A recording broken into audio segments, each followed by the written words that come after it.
I just want to say a few words first to just put all of this into context. This week is all about cooking with microbes. And I want to just kind of remind you of what we've done so far. So far, we have pretty much exclusively talked about cooking with heat, right?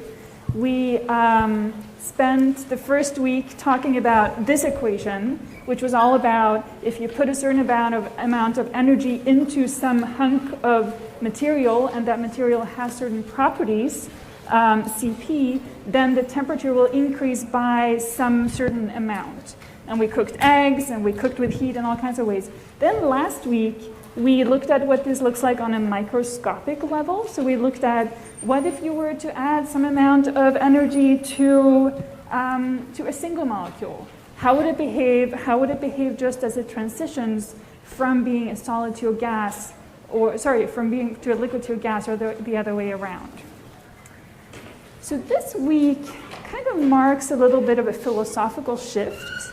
You can imagine here, this doesn't work. You can imagine if you, hi Instagram. Sorry, we have specially invited our Instagram viewers to join us today, so they're there. You can clap for them to welcome them. We don't do this every week, but we do it specially for Jason. So this week kind of marks a philosophical shift. If you imagine what would happen to an egg when you cook it with heat, you're going to kill that chicken. There's not going to be any live chicken coming from that particular egg, right? You've essentially sort of killed the egg, right? Killed the life that was in the egg. If you instead cook with microbes, I kind of call this cooking with life, because the whole point of cooking with microbes is to make sure all these little microbes are alive and make sure they're happy and that they're in their sort of perfect environment so that they can do the cooking for us. So cooking with life. That's my philosophical intro to Jason. So that's what we're going to do this entire week. We're going to spend today with Jason. Thursday we're going to talk all about how this happens. We're going to tease apart the processes that lead to what Jason is going to do. We're going to kind of take a step back and see what's actually going on. In the lab this week, you're going to all make sauerkraut. This was a secret dream for me for many years. I was like, what if I can make everyone make sauerkraut? What if I could have every dorm room just bubbling with sauerkraut? It's going to happen. So let me introduce Jason. Jason is the director of fermentation at Noma in Copenhagen. Noma is really sort of in a big picture is sort of the restaurant that put Nordic cuisine on the map.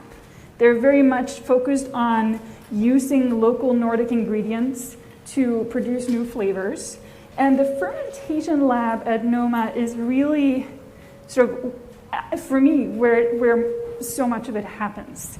I was really lucky to be there this summer. You can see up here Jason with some people from his team. Down there is me and Jason in his beautiful lab. Then if you're lucky, you're like, Jason, can you show me the rest? All the secret rooms? And he took me into the back and he showed me a 2-year-old piso. That's the one up in the upper right. He pulled out all these samples. He was like, here, try this, try this, try this. It was amazing. Jason is really sort of the brain behind so many fermentation creations. And you'll see this as he does it. He has been thinking about fermentation for decades. I just asked him, like, is this going to be a thing forever? He's like, yeah, I'm doing this until it's over. I hugely admire his work, super inspired by it, and it's a real honor to have him here at Harvard today. So please join me in welcoming Jason.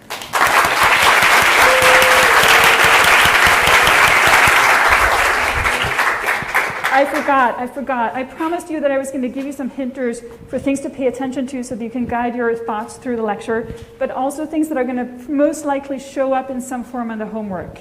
So pay attention to, during Jason's talk, what is koji? How is it made? Why would you even make it? What is amazake? What is miso? And then what are 3 interesting facts that stand out to you during the lecture? Okay, that's it. Thanks, Jason. Okay, it's a pleasure to be here with you all today. This is my second time at Harvard. The first time I was at Harvard, I was actually the assistant to my old director at Noma.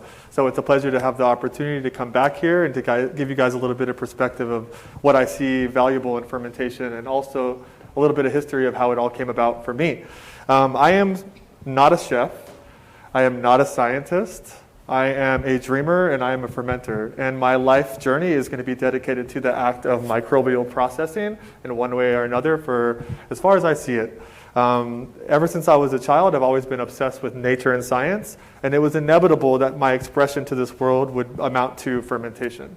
I've had the pleasure of working with so many different brilliant minds over the years, and some of them have inspired me greatly, and others have kind of like given me a lot of inspiration in what it is that where I see myself in the big picture. And I think that's something that a lot of fermenters struggle with, is where are they in the big picture? You know, there's many different formats of what is a fermenter. Generally, you could be somebody who is just fermenting at home.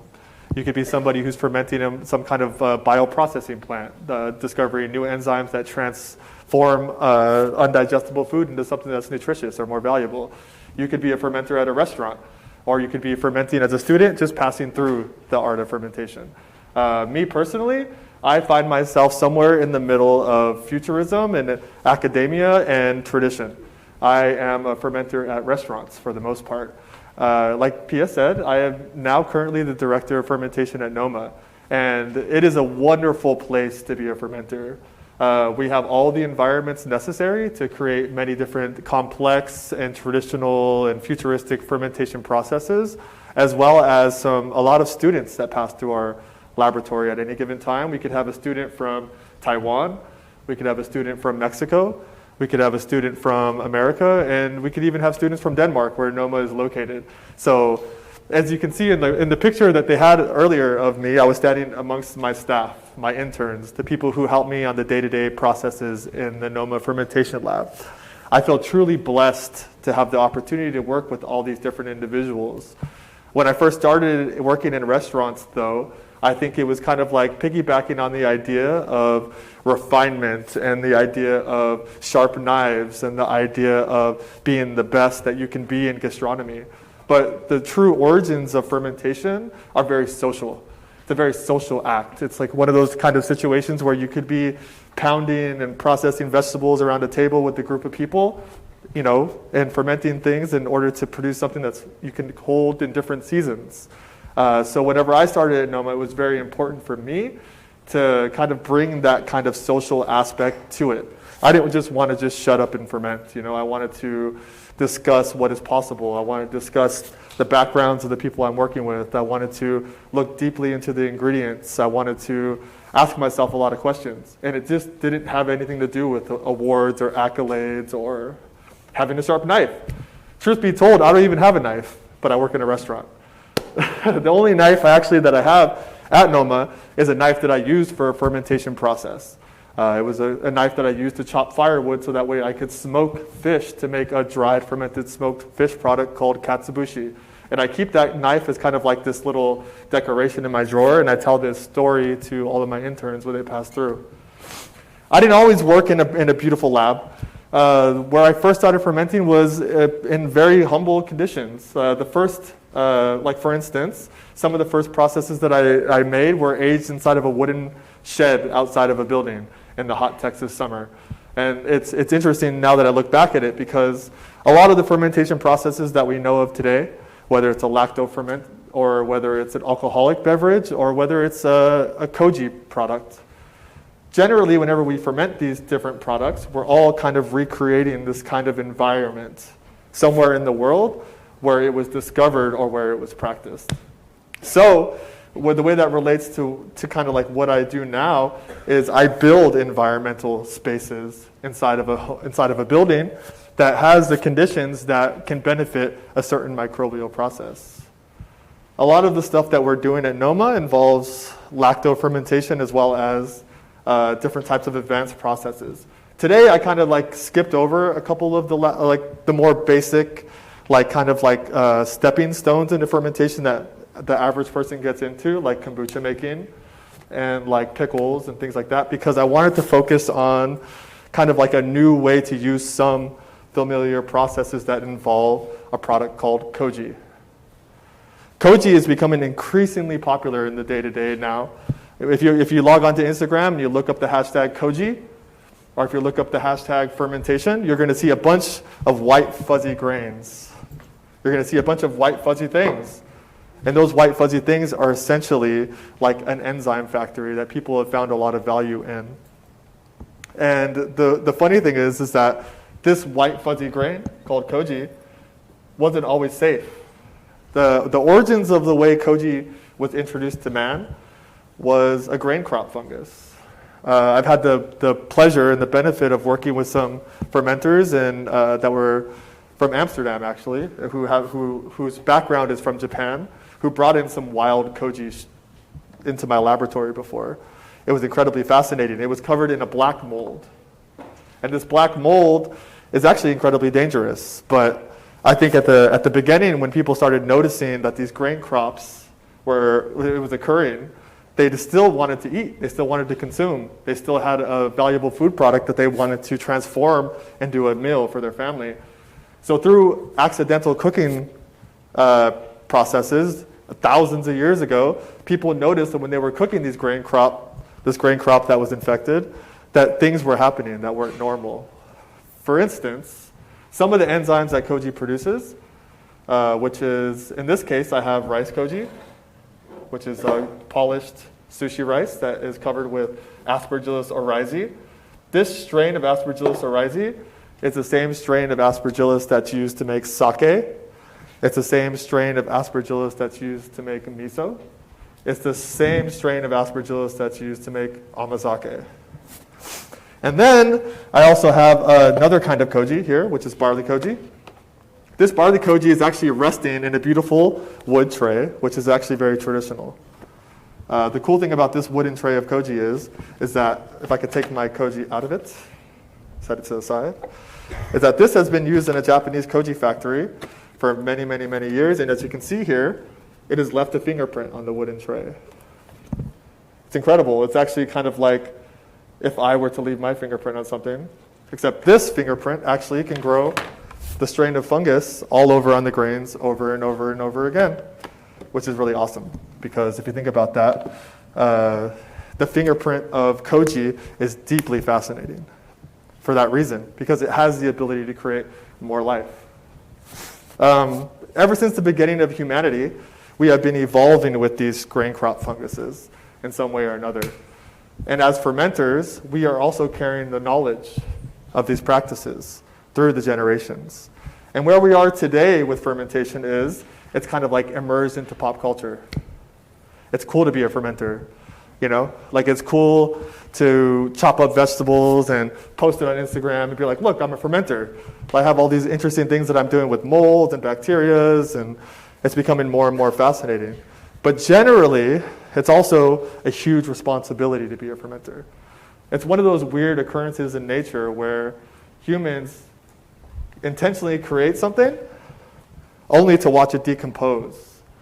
And when it decomposes, it produces something that's more valuable to us. It's crazy. I can't think of another thing that happens like that, you know? On the board, she has written, what is koji, how, and why? I would say, personally, that koji is a wonderful, wonderful, wonderful mechanism to create new and interesting foods. But I would also say that beginners in fermentation have the opportunity to dive into any aspect of fermentation that they see fit. They can make koji, they can make pickles, they can make whatever we discussed here. But I see a huge kind of like following of people who are skipping the basics. For me, it's just as important for you to make a delicious pickle and a wonderfully balanced kombucha as it is for you to make an incredibly long-aged batch of miso. So we can never forget that whenever we start approaching these biological processes and these fermentation processes, that we also take advantage of the beginning stages of learning each individual step along the way. I can't tell you how important it is for a person who's emerging into the art of fermentation to kind of like stop and pause for a minute and take the opportunity to connect dots. Because each microbe that we're using to ferment things has some kind of mechanism, and an ingredient that we're going to ferment has a composition that benefits that microbe. For instance, like if you're going to be fermenting a pickle, a lactic acid ferments, right? The first thing you should be asking yourself is, what is the composition of the ingredient? Does it have a lot of sugar? What is it composed of? Is it something that's just sour? Is it something that's just sweet? Is it something that's just starchy? You know? Because whenever you used to pick up these ingredients and you want to transform it into a fermentation process, the composition of the ingredient is going to tell you something if you listen. If you slice the ingredient and you squeeze it, you're going to know, is it too dry? If you smell it, you're going to be able to smell, like, how does it smell? Is it beautiful? Does it have a lot of essential oils? Does it smell like citrus? Does it smell like this and that? These are important milestones for somebody to kind of observe whenever they start choosing the things in which they want to ferment. Even in the laboratory today, when I work with fermenters who've been doing it for 5 or 6 years, oftentimes you can see that little tiny like observational skill overlooked. It's very important to kind of like not just kind of be so excited that you miss the opportunity to really understand how an ingredient is and what it has to offer to a microbe. The cool thing about lactofermentation is that lactofermentation relies mostly from like a ground level on the bacteria that already exist on the fruit. Like this, for instance. This is a beautiful persimmon. If I was to slice this persimmon up and throw it inside of a jar and throw some salt on it, the salt would prevent unwanted microbes from ruining the fruit and turning it into something that's putrid and disgusting. But the salt-tolerant microbes that are on the fruit can actively kind of like work on the fruit in those conditions and turn things in the fruit into something that's more beneficial to us and more delicious to us. And that's interesting because like ultimately it's a wild fermentation process that's controlled. And that's kind of where wild fermentation for me can be a little bit confusing, because I could also take this fruit, chop it up, throw it in a jar, and put a pure culture on it, and then ferment it, which would be kind of silly because there's already a microbe on the fruit itself. So, it's one of those things to where like you also have to ask yourself, like some traditions also like to use their hands, and they like to leave stuff out in the open. But me personally, I'm a strong believer that wild fermentation is something that can still be controlled. No matter what it is that you're fermenting, you also have to try to decide what kind of conditions are you going to give your process, even if it's something very small, even if you're at home, even if you're in your dorm, even if you're in a restaurant. It's important for you to be clean and sanitized, because all that you're going to do is you're going to prevent a natural process from occurring that would be more beneficial than if you were to just leave it on a counter without a towel on top or whatever the case might be. Like, I definitely would say that my style of fermentation lies somewhere between a control freak and like a naturalist. Because ultimately, like where I'm at in my fermentation career now, I'm working with like 2.5 tons of product at a time. Like 2 weeks ago, I fermented 2.5 tons of mushrooms, which is crazy. That's a lot of mushrooms. If you see 2.5 tons of mushrooms, it's like, it'll fill up the stadium or this arena or whatever it is. So like whenever you start working with product like that, even though I'm like still like so incredibly fascinated with like fermenting a small jar of things, fermenting a couple liters of kombucha, making a couple gallons of alcohol, whenever I approach these processes, I still have to feel like there is a huge sense of responsibility here. And that sense of responsibility should occur, and it should be something that happens within you, even at the beginning stages of fermentation. It is a lot of responsibility. It's a lot of responsibility from like a health point of view. Like, I don't want to make somebody sick. I don't want to make a little bit of ferment at my house and poison my girlfriend. You know, I don't want to make an alcoholic beverage and make somebody sick. But also, it's a lot of responsibility because we're carrying a kind of like a traditional process that has been going on for thousands of years forward, right? That alone is a huge sense of responsibility. People are watching too. Like if you post, people are posting on Instagram all the day, making live videos all day. And whenever they see people doing things, they're going to try to do it themselves. I feel that burden. Where I'm currently working, there's almost like, I think it's like 14 years where people have been fermenting at Noma in one way or another. The beginning stages of the way they used to ferment were inside of an attic down the street from where Noma used to be. If you look at that old space, you would see these were people who were learning too. There was buckets with towels on shelves and refrigerators that were filled with different types of ferments. You open it, every day is a new surprise. That's how, I mean, so many people are doing that across the world. But it's a necessary step for us as fermenters to also see what is the next way, what is the next process that we can do, what is the next safety net that we can create for our products, what is the next environment we can create to ensure that these things are going to be safe.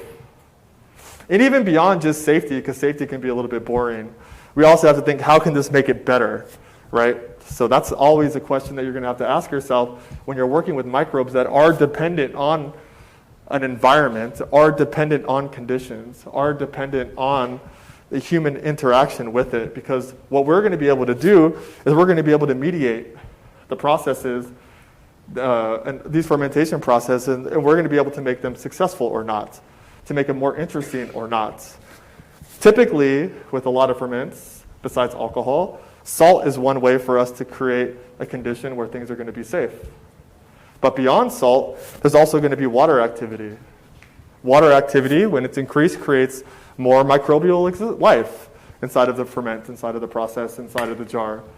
Salt plus water activity, or they could also be kind of like this thing that kind of fight with each other. If I was to juice a piece of fruit, and I was to put it in a jar, and I was to salt it, it would have more water activity. If I was to put chunks of fruit inside of a jar and add salt, it would have less water activity, right? So the way that we kind of like make sure that this stuff is going to be successful or not is paying attention. It's important that you always pay attention when you're fermenting. Even if you're having a good time, even if it's your first time doing it, it's very important because this is, something that can also be very dangerous whenever you start working with different types of fruit from the ground, different types of temperatures and stuff like that. At Noma, we work a lot with rare strains of fungus and rare strains of bacteria. We have a lot of access to different types of fungus institutions around the world that have given us stuff that's been isolated from ancient China. There's some colleagues of mine who are working with yeast strains that they're isolating from the ocean and the sunken ship from like a piece of something that they found inside of like a jar. They're able to isolate yeast from it, and then they're able to isolate that yeast, pull it out, and then you can make alcohol with the yeast that's from the bottom of a ship. There's a lot of people who are kind of like leading the way and carrying the torch of innovation and fermentation. But I would have to say deep in my heart, 100%, that whether you are doing that kind of stuff or whether you're at the beginning stages, we're all one. Like it doesn't matter if you're making your kombucha for the first time or whether you're making 1,000 kiloliters of kombucha at a large kombucha factory. We are all still changing the way microbes are evolving, and we're all still participating in this ancient act. And it is truly beautiful. Like the other day in my lab, I was with an intern who made miso for the first time. It was incredible. Like it never gets old. Like the look in their eyes when they first pull a tray of koji out of the incubator and they unfold the towel and it's warm, it's alive, you can smell it. The way they come into the laboratory and they go and they open up the incubator door and they look inside of the door and they see like a product that they made. It's incredibly fascinating. I'm honored actually to have the opportunity to share this passion with so many different people and to like have them break the ice within themselves to kind of like observe something more deeply. I mean, one of the biggest things that I see whenever people come into my laboratory is they kind of like forget. They kind of forget their experiences with ingredients, and they kind of forget how closely connected we are with food. I mean, all of us know food. I mean, we all love fruit, we all love vegetables, we all love meat. You put that kind of person in a laboratory, they think it has to be some like obscure, like deeply like scientific process where it's like, I don't know how to ferment. I don't know if this is what or what, but like realistically, some of the biggest like qualities you can have in a fermenter is just observational skills, like truly, truly, truly. If you pick up a piece of fruit and it's rotting before you ferment it, what's going to happen is that that piece of fruit that's rotting is going to already be wanting to spoil. Fermentation is supposed to be a kind of like way for you to prevent spoilage and for you to increase a biological process that makes something delicious. So if something is out competing your intention and it's rotting already, all it's going to do is win the race before you do, right? If somebody just feels intimidated to be in a specific environment and they miss some of those things, like this thing is spoiled, this thing is too dry, then they're really not in the moment. Being in the moment is a huge part of fermentation.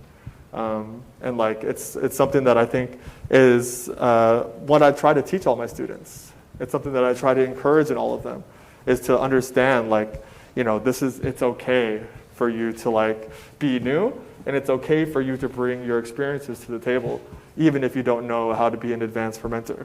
You know, it's a huge thing. But I also wanted to kind of like expand on some processes that I have been working on for a long time in restaurants. The first restaurant I ever built a fermentation program in was about 7 years ago, maybe almost 8 years ago.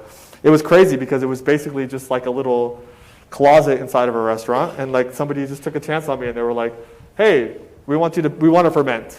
So we want you to do it because we know you're incredibly passionate about fermentation. So I was like, all right, let's do it. It was in Texas. It was in Austin, Texas. And the agricultural systems in Austin, Texas were very different than a lot of the places that were inspiring me at the time, like Japan and Korea, and some of one of my favorite places of fermentation, which is Taiwan. The ingredients that we had there weren't very we didn't have a lot of mushrooms. We didn't have a huge variety of produce, but we did have a lot of chilies. So we had a lot of grain agriculture. You know, there was a lot of corn and a lot of different grains like that. The good thing about grains and the good thing about corn and the good thing about spices is they're delicious. And also with grains themselves, it's interesting because you can create so much flavor from grains. Like each grain has a different quality to it. Some are nuttier than others. Some, when you toast them, have different oils inside of them that produce more interesting aromas. Some smell like buttered popcorn, for instance. So I was more than happy to kind of gravitate towards using grains as a way to make different delicious ferments. Some of the grains that I was really fascinated with were winter white wheats and different things like that, because they were very light in flavor, but they were very protein rich, and they also had a lot of starch. And when we're working with koji, or fungus strains like the koji, who are basically breaking starch down into sugars, having a lot of starch and protein is a double for me, because protein creates umami and starch creates sugar. So a lot of the processes I was making in that restaurant were naturally driven by koji because of the grain agriculture that was there, right? And that's how it is everywhere I go. And it's something that's been going with me since I started fermenting until now, is wherever you go, the agricultural systems that are there and the ingredients that are there are going to kind of give you a direction in fermentation. That's beautiful, because ultimately it's kind of a natural occurrence of what's available.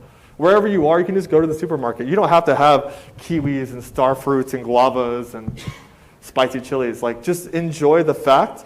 You get the freshest things that are there and the things that are grown there, and just make something of it. In every single ingredient on earth, you're going to find something that is valuable to a fermentation process if we can consume it as humans. And even if we can't consume it as humans, you can use a fermentation process to make it more delicious.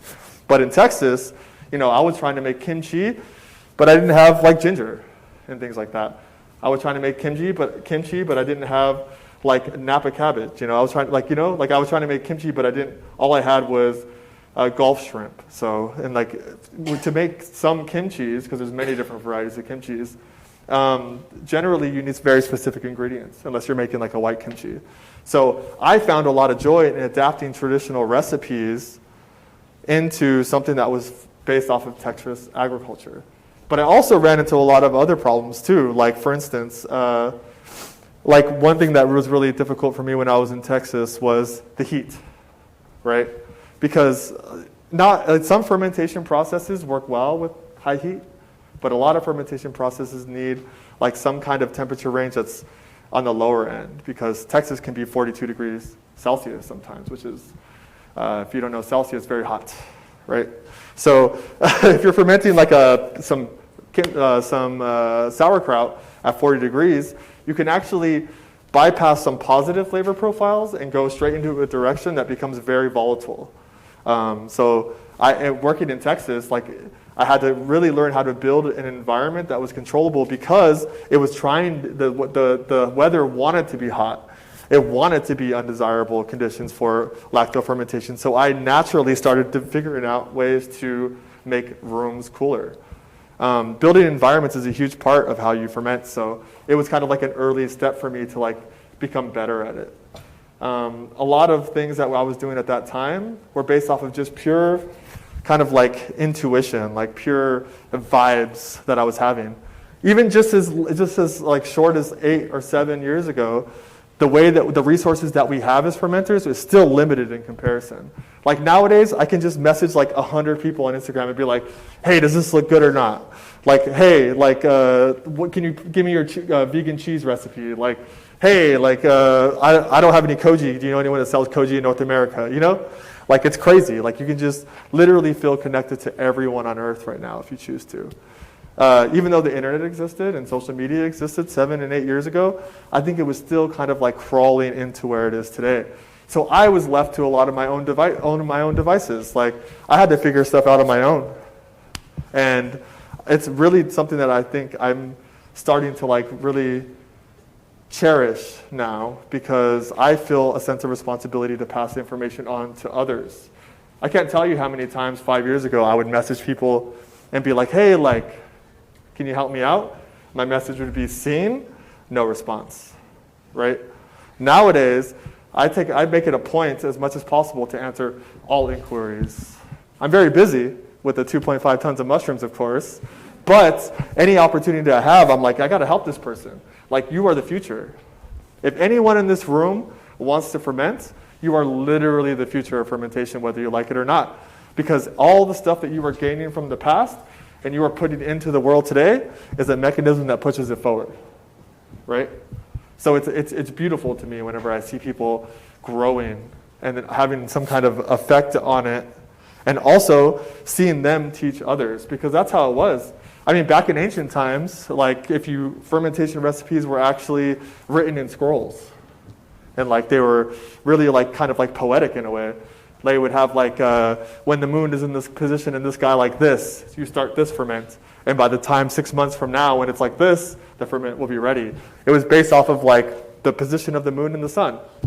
It was based off of like a very specific group of people, like kind of like holding and protecting these recipes, keeping them private, not because they didn't want to share, but because they were something that was very valuable to the communities, right? So like whenever, even though I'm in Texas, like learning all this stuff and like trying to ferment and make the most of this product at a restaurant, because that was what I was hired for, it was also like an opportunity to really see like that we are protectors of these things, right? Like we are protectors of knowledge, fermenters. We are protectors of ingredients. And we are protectors of history in some way or another. Like genuinely in my heart, I feel that. But I also wanted to show you guys some demos today of some stuff that I did actually in the early stages and a couple things that I did in the later stages of my career. So firstly, I wanted to start with a process that is going to be based off of a koji ferment, right? So Amazake is something that has been fairly common. You can find it at corner stores. You can find it at like Asian markets. You can find it on some like kind of like progressive food menus. You know, like maybe they have an Amazake ice cream. What is Amazake, right? That's probably what you're asking yourself. Amazake is a very simple process. It isn't necessarily considered a fermentation process, but it uses a fermented product to create something, right? In a certain environment. The Amazake that I'm going to be showing you guys today is made from rice. You can make Amazake from any type of koji. Koji is a grain that is inoculated with a strain of fungus, and then after it consumes it, it becomes an enzyme factory. whenever you add water to that enzyme factory, it basically creates a pool of enzymes, right? And in that pool of enzymes, the starch from the grain itself is broken down into something that is perceived as sweetness to us, or sugars, right?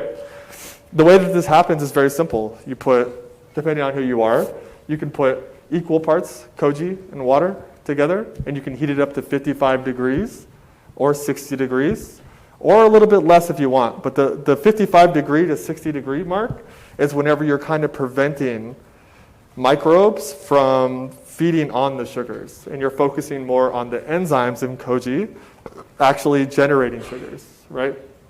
So it's kind of like confusing a little bit, because you don't want, even though fermentation can make things more delicious, if you're creating a food for another microbe, unintentionally that food can be stolen by a microbe, right? Amazake does not have salt. Amazake is just water and koji, right? And time. So if you have too low of a temperature while you're producing these sugars, yeast that are in the air everywhere, or acetobacters, or different types of airborne bacteria could actually go inside of your porridge of amazake, and it could spoil it and turn it into something that's not intentional. So that's why I personally like to use very controlled temperatures when I make amazake. If you look deeply into the process of amazake, though, too, it could be a little bit different for some processes. Like when you make sake, for instance, not to get too all over the place, but when you make sake, it's actually interesting because the base of sake is actually an amazake that's done at room temperature, so that way it can become a little bit sour, and then that is built on with more koji and more water until that lactic acid that was produced at the beginning stages has now decreased to be only a certain amount of acidity in the total base. By adding more koji and more water, you create an acidic base that makes the actual alcohol fermentation more safe. So that is a situation where you would want your amazake to become slightly sour. There are ways for you to sour your amazake, of course. Like if you wanted to make an amazake and then lacto ferment it, or turn it into a kombucha, or turn it into anything where sugar would benefit a fermentation process, you can. You just have to use certain barriers to protect the process from going awry. When back in Texas, there used to be farmers that would come to the restaurants all the time.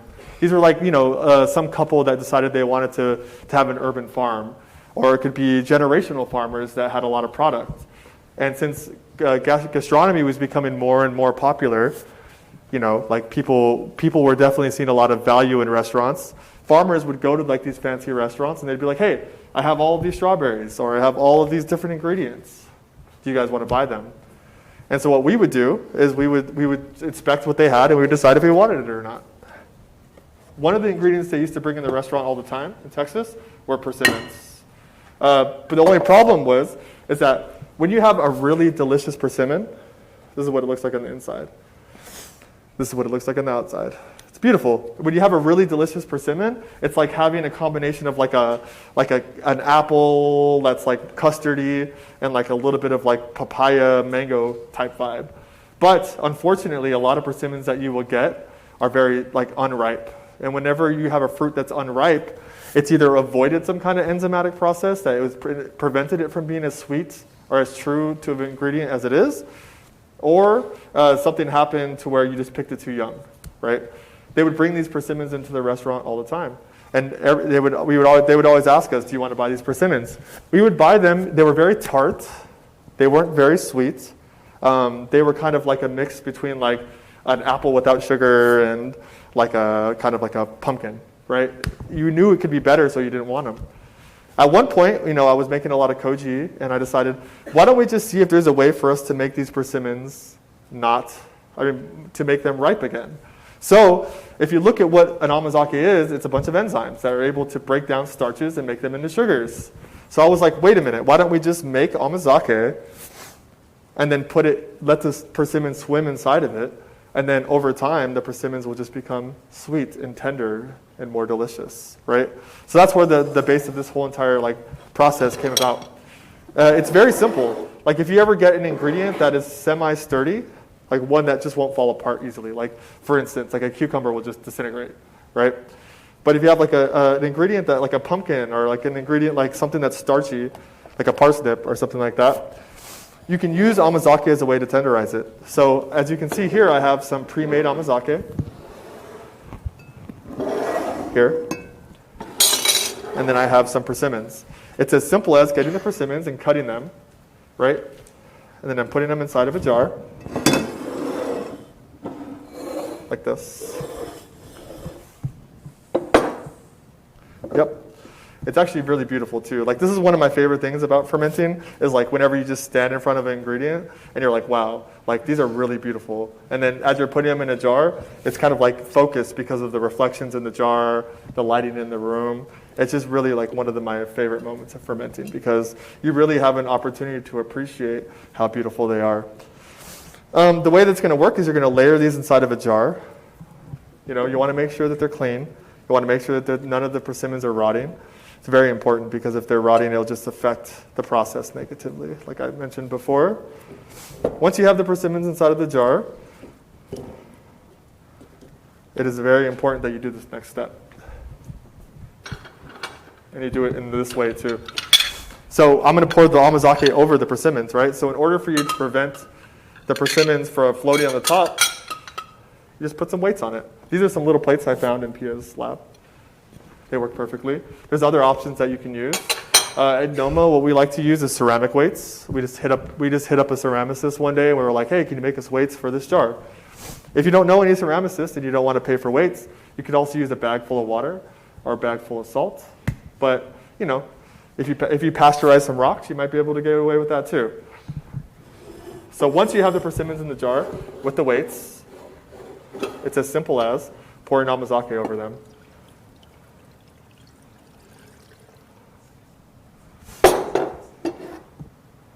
As you can see, the persimmons are not floating to the top. And I think I need a little bit more. Yes.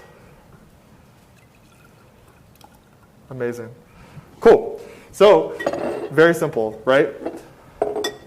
The beauty in this whole entire thing isn't how complex it is. Like, fermentation doesn't have to like blow your mind.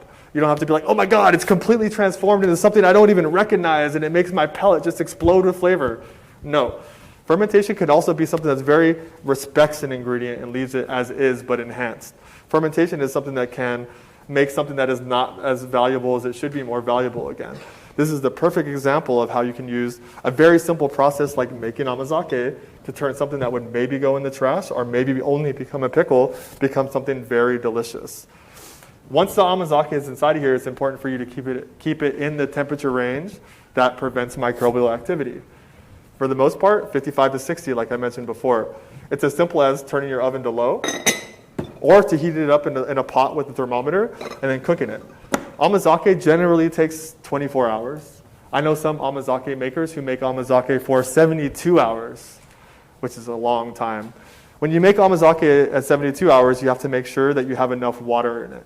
Otherwise, it'll burn or over-reduce. Set this in your oven, leave it there for 24 hours. The next day, you can put it in the refrigerator and let it just chill. So let it chill in your refrigerator until it's as tender and as sweet and as beautiful as you like. You could also skip the cooking part altogether and you could just leave it in the refrigerator, except it would take a lot longer for it to turn tender again. You have the choice. Me personally, I like to start a little hot, and then I like to reduce the temperature, and I like to let it go in the refrigerator. It's very easy. And then there's also another plus side. Since we're preserving something that's so delicious in the first place, once you take the persimmons out, and you have these beautiful ripe persimmons, then you can use this liquid to make anything you want. You can use it to eat your breakfast cereal, or you can use it to make an ice cream base, or you can use it to make a reduction like a caramel. But the option is yours. The point is that you get two products from one product that might have went in the trash. So that's why I love this so much. Another process I want to show you with amazake is something that I think is a little bit more advanced, but it's something that I find really beautiful. So, amazake is a starch-forward ingredient, right? Like, you need starch for koji to turn something into a sweet liquid. In this case, we have starchy vegetables that are in abundance in Copenhagen. Whenever I first went to Copenhagen, I was looking at the ingredient list that we had in the winter, and it was very small.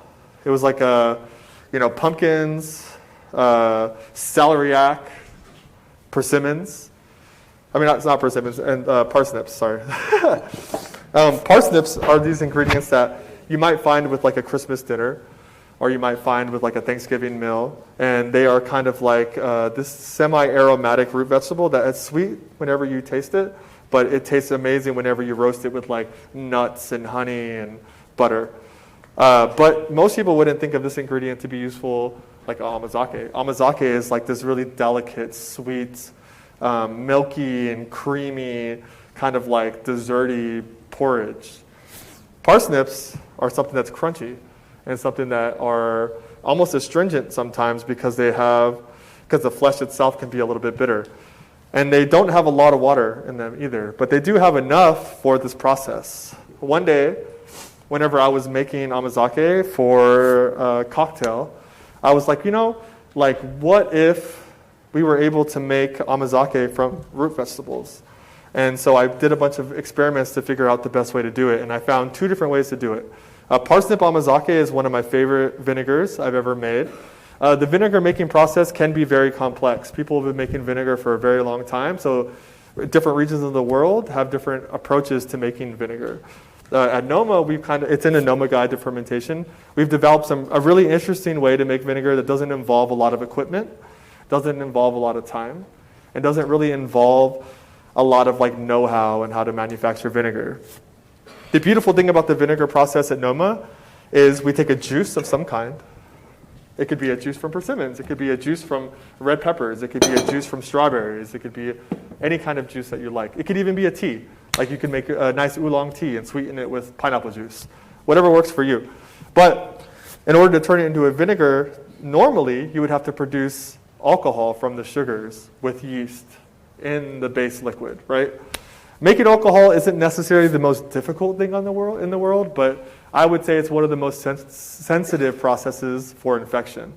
Like because you just have sugar that you want to become alcohol, right?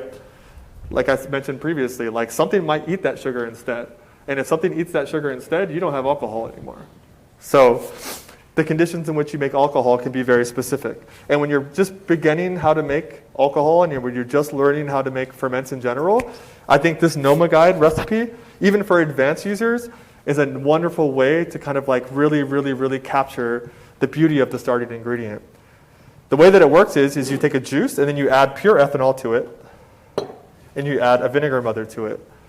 And then these 2 ingredients alongside of the juice turn into vinegar. And then all the flavor, all the sugars, and all the characteristics of the liquid that you added it to remain.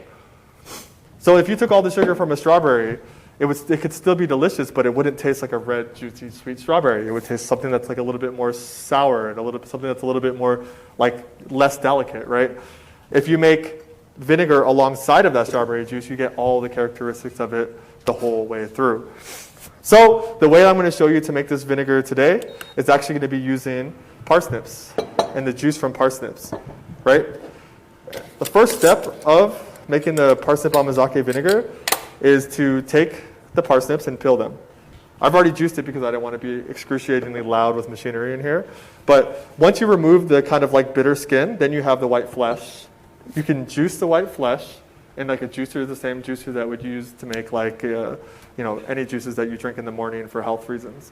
Or alternatively, if you don't have a juicer, one thing that you could do is you could chop it up very fine or grate it very fine and mix it with water, make a porridge. I recommend a juicer though. Yes, so I have the juice already made, right? I juiced it in PS Lab earlier. One thing that's important to note about the amazake process is koji can't actually take raw starch and break it down. It's very important that the starch is hydrated with water first through gelatinization process, right? So it actually sounds complicated, but it's pretty simple. All I need to do is just find out in which temperature the starches in an ingredient gelatinize. A simple Google search will help you. One of my favorite colleagues I ever worked with, she's a scientist. She told me, Jason, I'm only as smart as my internet connection. And I really, really, really, really like take that to heart because like it's true. I can't tell you how many times I could be in the laboratory doing some really advanced stuff and I'm just like, let me Google that real fast. Like seriously, I'm humble enough to do that. It's okay, everyone, no matter where you go. Just Google something if you need to. So I found that this particular starch in this root vegetable gelatinizes at 70 degrees, right? So it's as simple as taking the juice, pouring it in a pot.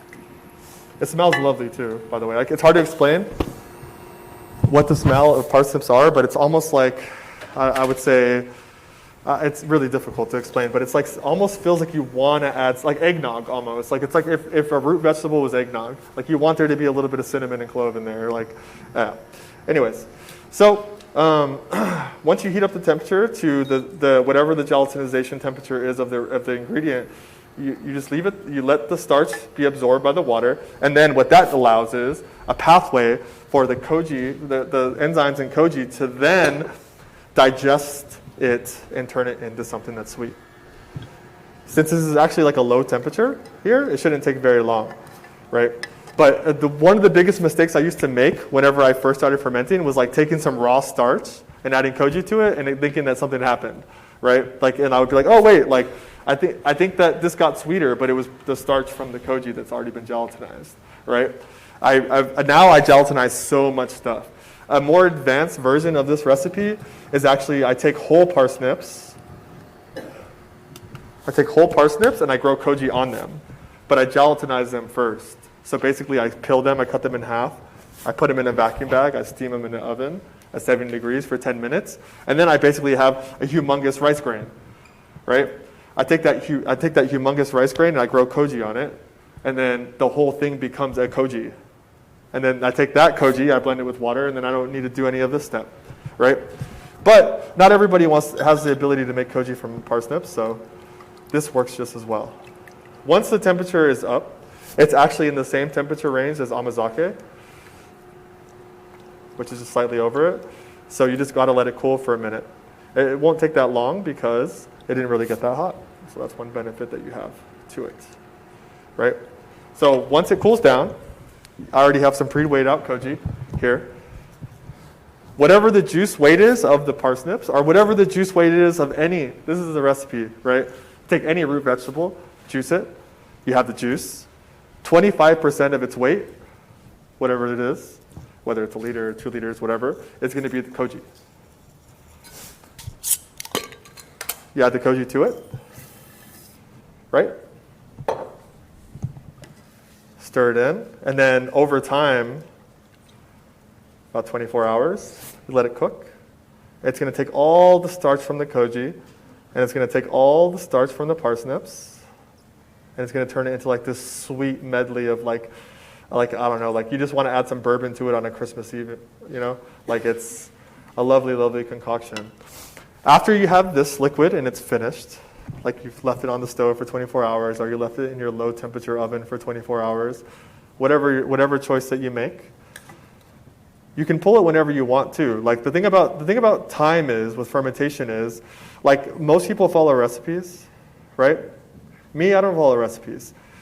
I think fermentation is really just kind of an action of like, how does it taste to you, right? Like maybe I only want it to go for 10 hours. Maybe I don't want it to be so sweet.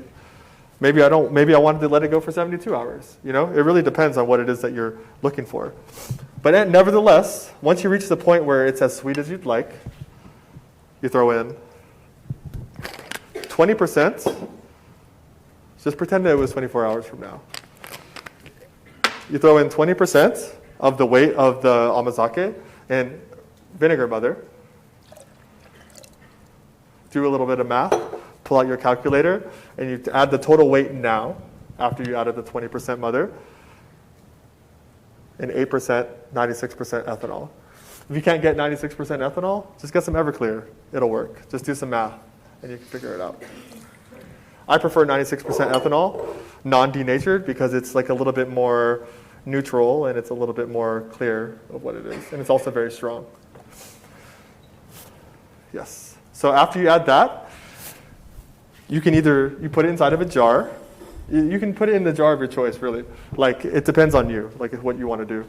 But you put it in a jar. Put a towel on it. Ooh-wee.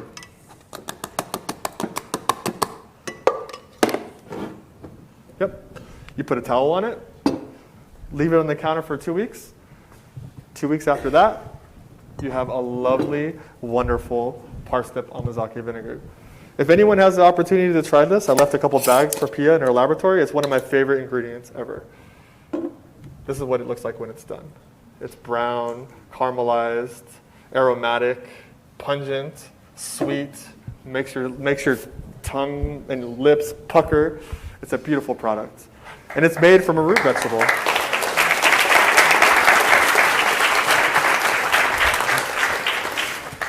I want to show you one more demo before I go. So, miso. What is miso?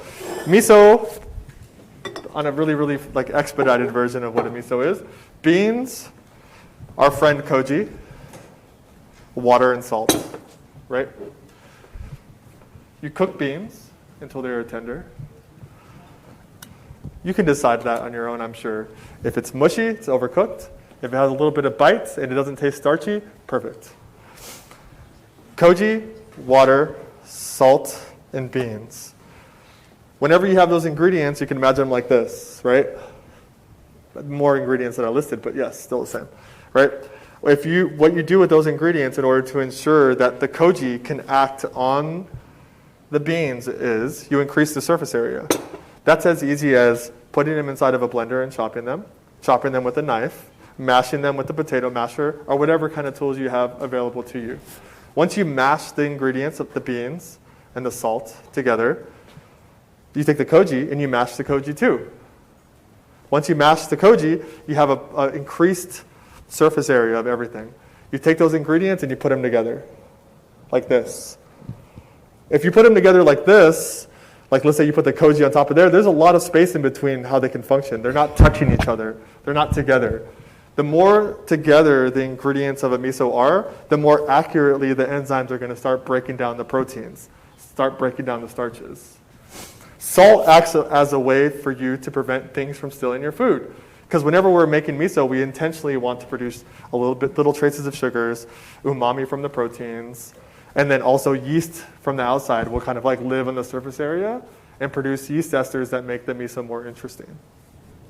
The more salt that you add to a miso, the longer it's going to take to ferment because the enzymatic process is slowed down. The more salt that you add to a miso also gives it a direction in which you can use it. If you put 20% salt in a miso, which is very traditional, it's going to be very salty and it tastes really good in a miso soup in a lot of traditional recipes because those are kind of like the salinity levels that have been used over the ages. At Noma, we use 4% salt. 4% salt is so little, it's crazy. If you were to smell my miso right now, you would smell acetic acid, like a little bit of alcohol, like yeast esters that smell like pineapple, like all these different things, right? You smell a miso that's made with 20% salt, it smells like, like very different. It was the best way I could explain it. It's like a lot of those microbial processes that occur at 4% salt just don't exist. It's delicious, deeply caramelized, umami-rich, and satisfying. But the miso we make at Noma has so many characteristics.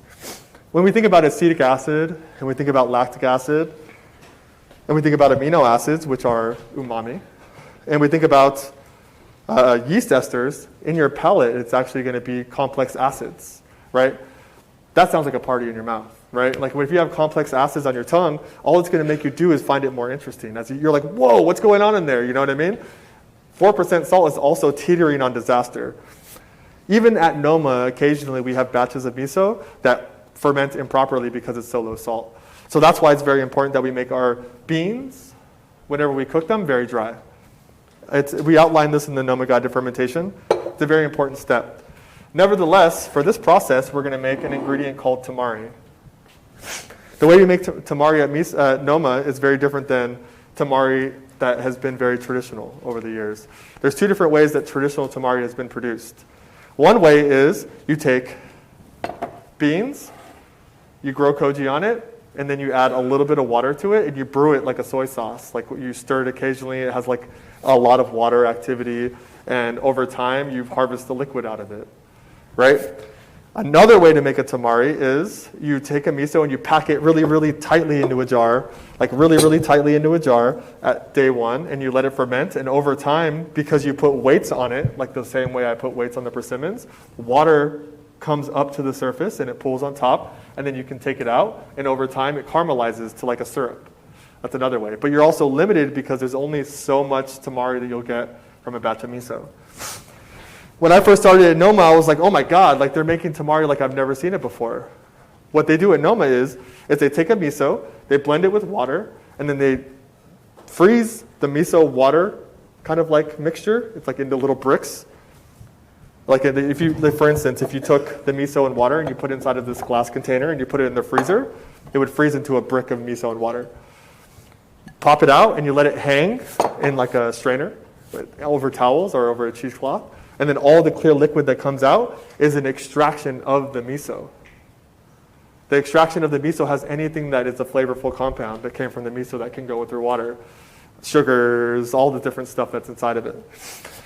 I was really fascinated by this process when I started at Noma, so I decided that I wanted to kind of expand on it and create something that's a little bit different. So I started making flavored tamaris, right? So one of the flavored tamaris that we've been using on the menu almost every year since I started at Noma is a product called red pepper tamari. A very simple ingredient that most of us know. I brought a sample just in case anyone doesn't know what it is. This is a red bell pepper. Tastes great on pizza. So in order to make red bell pepper tamari, it's a very simple process. You have to make the miso from our book because it needs to be low salt. If you use miso that's like 10 or 50% salt, if you reduce a liquid that's 10 or 15% salt, it becomes like, oh, like so salty it's unbearable. So you use a low salt miso, chopped bell peppers. They have a lot of water activity. So basically what I'm doing is I'm taking, normally you add water, right, to the tamari process at Noma, but in this case I'm adding red peppers. Pour it in. Over your miso, equal parts, 1-to-1. 1 part miso, 1 part red pepper juice. You stir it together very well. And then you kind of have like this red, delicious, kind of like, oh, it smells amazing. It's like sweet and it smells like it's almost going to be spicy, but these peppers don't have a lot of spice. So if it's not too spicy, that just means you can eat more of it, right? Which is, I mean, unless you like spice. Then you can always just add like some spicy chilies to this too, which is another good version of it. It's very important that you blend the peppers well, and that the miso paste is also like mixed and incorporated with the peppers well, because in this process, you are actually going to need as much surface area as possible and like as much like connection as possible between the miso and the peppers, so that way you get a good extraction. The same temperature range that we make amazake in is the temperature range in which we are going to age this once it's incorporated, which is 55 to 60 degrees. If you go over, important note, if you go over 60 degrees, you actually denature the enzymes in koji, and then there's no more enzymes. So you got to be very careful. That's why you need a thermometer. So once you have the mixture, you put it inside of a jar, like so. Yep. Try not to make a mess. I think I've done this before. Yes, there we go. Amazing. Yes. So basically, we're going to be using temperature as a way to kind of like increase the flavor profiles of this product. You don't have to put it in a 60-degree environment when you do this, but I like to, because all it does is it kind of concentrates and deeply, concentrates all the flavors and makes it more deep.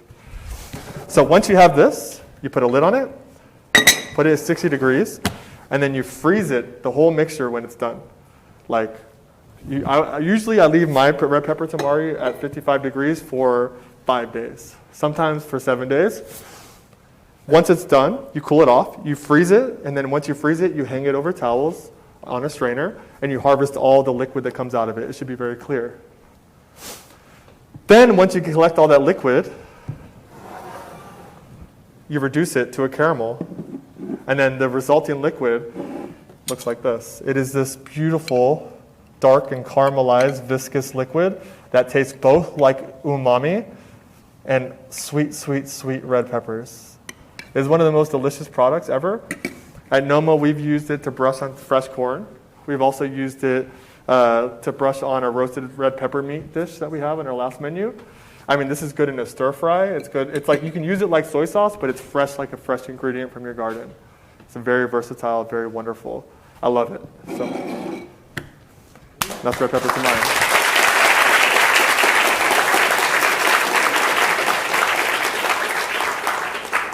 Yes, and that is my talk.